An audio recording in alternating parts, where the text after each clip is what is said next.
Hello বন্ধুরা, hi friends, তোমাদের সবাইকে গুড মর্নিং। তোমরা সবাই কেমন আছো? আশা করি তোমরা সবাই অনেক ভালো আছো, অনেক সুস্থ আছো। আমিও ভালো আছি। সবাইকে সুপ্রভাত, শুভ সকাল, যাই বলবে। তো আজকে আমি তোমাদের নিয়ে এসেছি আমার ব্যালকনিতে। তার একটা কারণ আছে, সেটা হলো আমার ড্রাগন গাছে কালকে 4খানা ফুল ফুটেছে, ড্রাগন ফুল। এখন ফুলগুলো সব শুকিয়ে নষ্ট হয়ে গেছে, তো তোমাদের সেটাই দেখাচ্ছি, সেটাই শেয়ার করব। ফুলগুলো চলো।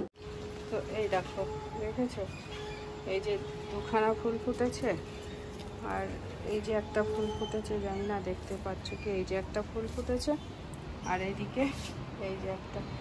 গাছে এখনো অনেক কড়ি আছে, কিন্তু আবার কিছু কড়ি আসছে, সেই কড়িগুলোকে আবার শুকিয়ে যাচ্ছে আমার বাগান। তবে আমার সব থেকে ভালো হয়েছে আমার মানি প্ল্যান্টটা। দেখো মানি প্ল্যান্ট গাছটা কত সুন্দর।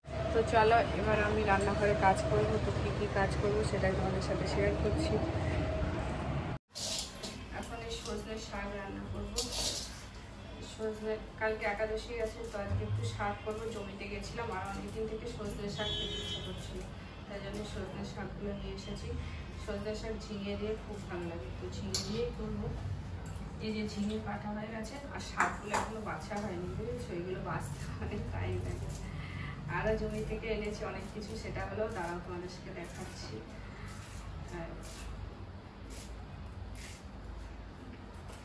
এরকম আমার জমিতে প্রচুর খারকুল শাক হয়েছে। ওই যে খারকুল শাকগুলো নিয়ে এসেছি।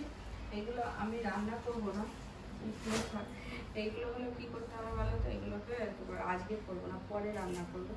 তো আমি একটু শ্বশুর বাড়ি যাবো, তো সেইখানে আমার শাশুড়ি অনেকদিন থেকে খেতে চেয়েছিল, তাই জন্য ভাবছি এটা শাকটা করে নিয়ে যাবো, এখান থেকে রান্না করে নিয়ে যাবো, করে রেখে দেবো, নিয়ে যাবো। ওখানে গিয়ে আর ইচ্ছা করবো না করতে। সজনে শাকগুলো কিন্তু এ দেখো, এইগুলো জানি না কেন এরকম হয়ে গেছে। ফোন করে নিয়ে আসলাম, আশা করি আবার হয়ে যাবে, ওই জন্য মাথাটা ভেঙে নিয়ে আসলাম।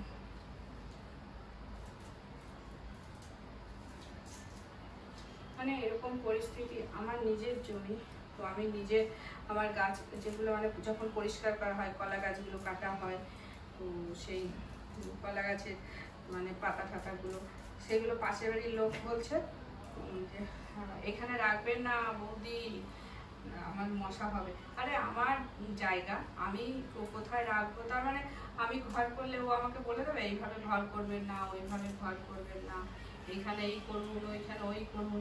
মানে আমি লোকটার কথা শুনেও না শোনার ইয়ে করে চলে এসে, মানে কোনো কিছু আমি পাত্তা দিই, মানে এমন ভাব দেখিয়েছি যে আমি তোমার কথা শুনিনি, আমার কাজ আমি করি। তো আমি যদিও রাখিনি ওইখানে, প্রথমে একটু রেখেছিলাম, ভাবলাম পৌঁছে যাবে, তারপর একটা লোক বললে আমি নিয়ে যাব। আর আমার কুমড়ো গাছগুলো এত সুন্দর হয়েছে, জানি না কুমড়ো গাছগুলো কেন মরে মরে যাচ্ছে। এবার একটা কুমড়ো এখনো হলো না। প্রত্যেকবার কত কুমড়ো হয়, কত কুমড়ো খায়, এবার এখনো একটা কুমড়ো হলো না। খুব আফসোস লাগছে যে একটা কুমড়োও হলো না। না হলে আর কি করবো বলো? আমি তো গাছগুলো এত সুন্দর, কিন্তু কুমড়ো হচ্ছে না। সুস্থ থেকো, আমাকে যেভাবে তোমরা সাপোর্ট করছো এইভাবে সাপোর্ট করো, আর কি বলবো। চলো টাটা, আমি রান্না করি এখন আমার এইগুলো করবো, মানে শাকগুলো এই যে হয়ে গেল তোমাদের সাথে কথা বলতে বলতে।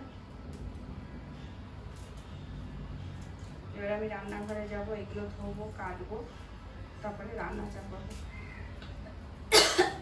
আর আমার ঝাড়ু পোছা সব হয়ে গেছে।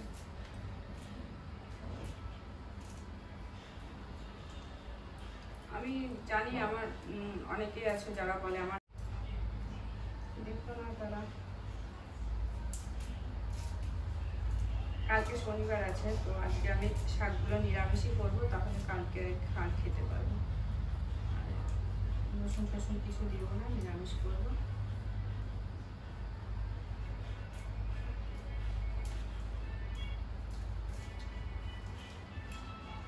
আর এই যে বললাম না, কুমড়ো শাকগুলো মরে যাচ্ছে, এরকম নিয়ে এসেছি, মরে গেছে, তো এগুলো নিয়ে এসেছি, কেটে কুটে রেখে দেবো রান্না করার জন্য। ঝিঙেগুলো হয়ে গেছে, আর কাটবো না, রেখে দেবো।